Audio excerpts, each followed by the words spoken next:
Hi everyone! Good morning! I'm back! It's your Mama Sam dito sa Sam Sam TV. Kamusta naman kayo mga amigo, amiga, kumare at kumpare? Sana lahat kayo ay okay na okay ngayong araw na ito. Siyempre ko ako naman ang tatanungin nyo. Kita naman ninyo ang ganda ng Mama Sam ninyo, di ba? So yan. So nakakaloka. Tinakpan natin yung tiyan natin kasi ang laki. Lumalaki na naman yung tiyan ko. Kakakain lang namin kasi. So ang ulam namin today is yung ano ba to? Yung kulay dilaw, gulay. Sobrang sarap, panalo. Oo. Ang sarap ng gulay. Tapos yung gulay na to ay kalabasa. Dati naalala ko nung bata ko, ayoko ng kalabasa. Ewan ko kung bakit. Na ayoko ng texture niya. Pero ngayon, gustong gusto ko kasi malambot, tapos healthy. So yon. Tapos meron kaming chicken wings. Yun yung niluto ni No. Chicken wings. Na ang sarap-sarap na minarinate niya. Ewan ko saan niya minarinate yun. Basta malasa. Alam mo kasi sino, pag nagluluto kasi yan, masyadong maraming seremonya.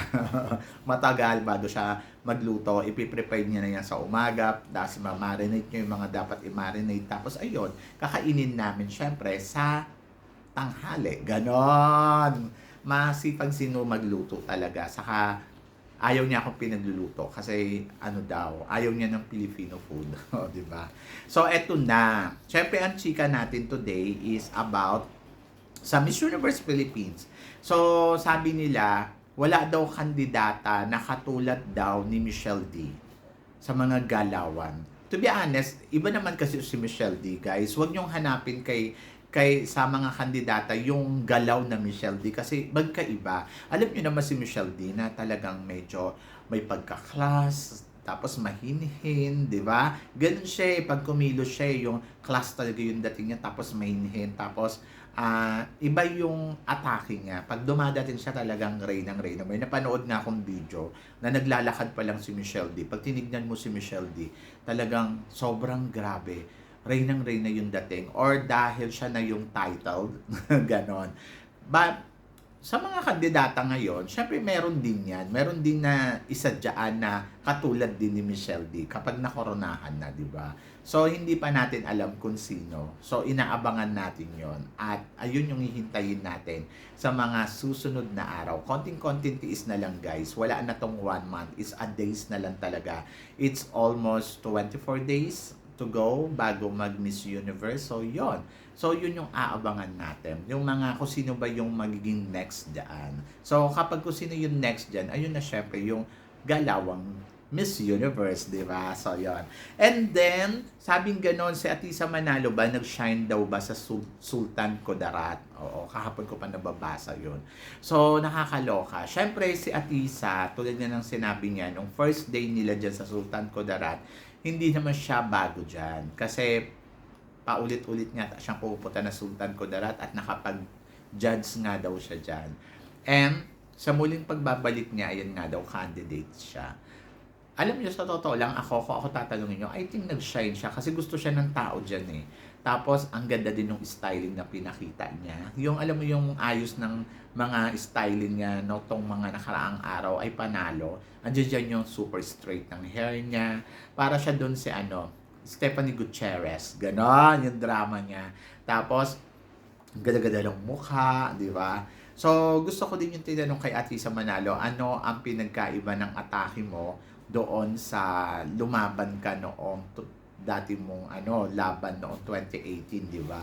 Sa Binibining Pilipinas. Tapos sabi niya, may pagkakaiba kasi pinag-aralan niya na munang maigi, naging judges siya, tapos alam niya, tinignan niya kung ano yung mga candidates na dapat ginagawa. So yun yung in-apply niya. So sa madaling salita, pinag-aralan niya din talaga kung paano. So ang nakakatuwa kasi kay Atisa, siya, fighter talaga sa competition at medyo nakikita mo talaga yung atake niya, aral lahat, kumbaga planado. Ito yung itsura ko today, ito yung gagawin ko today, and then ito yung pasabog ko today. So nakakatuwa yon.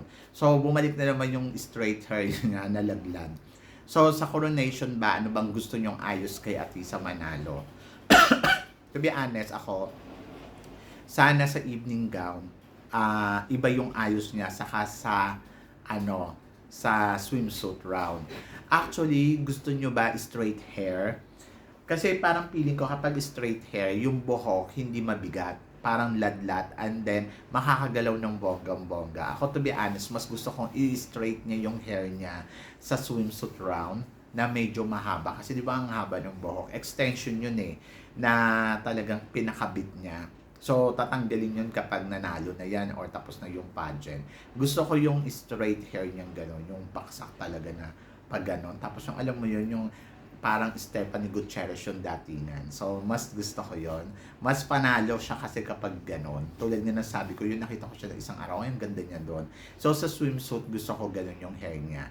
Tapos, pagdating naman sa coronation night, gusto ko ipusod niya yun ng bonggang-bongga na parang Pia Words back. Tapos, or biglang titiklopin na gano'n para pasabog yung dating. Di ba? So, para kapag yung may eksena na parang lalabas yung mukha niya, yung ganda ng mukha niya, tapos gusto ko backlash yung suot niya. Para may drama. May drama yung dating. Di ba? So, yun. So, ano kaya gagamitin ni Atisa Manalong evening gown? So, I'm so excited. Diyos ko, nakakaloka. So, abangan natin yan sa prelim. Makikita natin sa prelim kung meron siyang mga pa-eksena, pasabog. Pero dapat bang magtrabaho ng bonggang-bongga si Atisa pagdating ng prelim? Oo naman. Kasi maraming magagaling dahil hindi ka pwede magpa-easy-easy lang dahil hindi ka naman sure win, 'di ba? So, 'yon. So, kailangan niyang magpakita ng magandang eksena. Kailangan niyang magpakita ng medyo konting drama. And then, of course, dapat talaga makita natin yung strong na tinatawag na eto na yon, siya na yon, di ba? Kasi yun yung importante sa competition na to, yung makitaan mo siya ng extravaganza sa mga ginagawa niya. At I hope na may pasabog pa siya ng more at may extravaganza talaga siya na baon-baon sa competition para magawa niya yung dapat, magawa niya yung the best na kailangan niyang ipakita sa atin lahat. So, I'm so excited kasi syempre nandoon na alam natin na talagang planado siya sa mga gagawin niya. So, anong kulay ng gown ang gusto ko kay Atisa? I think yellow. Parang feeling ko pag yellow, mas yung complexion niya, mas magre-reflect. Yung ganon. Mas parang, kasi ngayon tan siya Kapag nagsuot siya ng yellow, parang lalabas lalo yung beauty. Pwede din royal blue, parang ayoko. Hindi bagay sa kanya. So, white, I think okay. Yung may pagka-gray, gold gray, ganon. So, mga gold, ganon, pwede yon. So, pero yung sasabihin mo, green, another color, pink, parang hindi masyadong maganda. Pero kapag siguro sinuutan siya ng yung mga color na magre-reflect yung skin niya, parang mas bongga at mas panalo, di ba? So, dapat bang bawasan yung hair niya kasi mabigat, sabing ganon. I think yes. Kasi parang sa runway challenge niya, nakita natin nung nakaraan sa swimsuit, parang ang bigat, mas mabigat pa sa kanya yung hair na hindi niya magalaw ng maayos yung sarili niya. Pero kasi parang pag binawasan yung volume, mas parang madali lang siyang makakakilos at parang mas kaya niyang gawin yung dapat niyang gawin. So, yon. So, ang akin, siguro, bawasan lang konti para mas magaang tignan. Kasi ayun yung nakakabigat sa kanya, yung hair extension niya or yung volume ng hair niya. Siguro dapat medyo baksak na magaang. Ayun. Sabi ko nga mas maganda yung hair niya ngayon na straight lang, na mahabang mahaba. Parang feeling ko ayun talaga, mas kabog siya doon. Kasi kapag ganun yung buhok na ginamit niya, parang ang lakas maka Stephanie Gutierrez. Tapos, alam mo yun yung habang naglalakad siya, umaalon-alon kasi yung hair niya. So, mas magandang ipalo. So, dapat ba buhok ni Atisa Manalo ay bawasan na pagupit na hanggang balikat? I think okay lang yan na mahaba kasi ayun na yung pinaka-signature look niya. So, naiintindihan ko din yung pasarela niya. Nagtatry siya ng signature turn. Yung alam mo yun yung babalik tapos babalik uli. Kasi parang ayun yung gusto niyang ipakita. Kaya lang medyo nakakahilong tignan. Kaya hindi mo ma-appreciate yung walk. Pero yung tinitigan ko maganda naman. Panalo naman. So, I think yun na yung ilaban niya. Siguro dagdagan lang niya ng konting angas, konting fears, or konting drama. Ganon, di ba? So, yun. So, ako naman, happy naman ako sa nakikita ko kay Atisa. And kontento naman ako sa mga pasabog niya.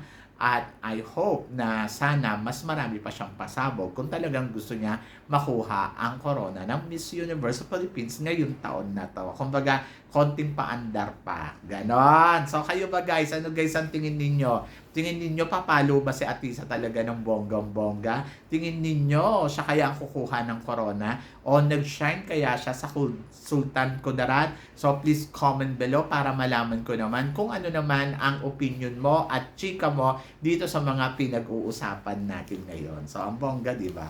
So yun guys, syempre maraming salamat sa inyong lahat sa suporta at pagmamahal na binibigay ninyo. Syempre dito lang sa channel ko. So mga hindi pa po nakaka-subscribe dyan, please don't forget to click like and subscribe my channel at i-click na rin po ninyo ang notification bell para lagi kayong updated. Syempre sa aking mga chika. Sabi ng ganon, keep smiling lang para lalo kang gumanda. Kaya guys, hanggang dito na lang. Hanggang sa muli nating chikahan!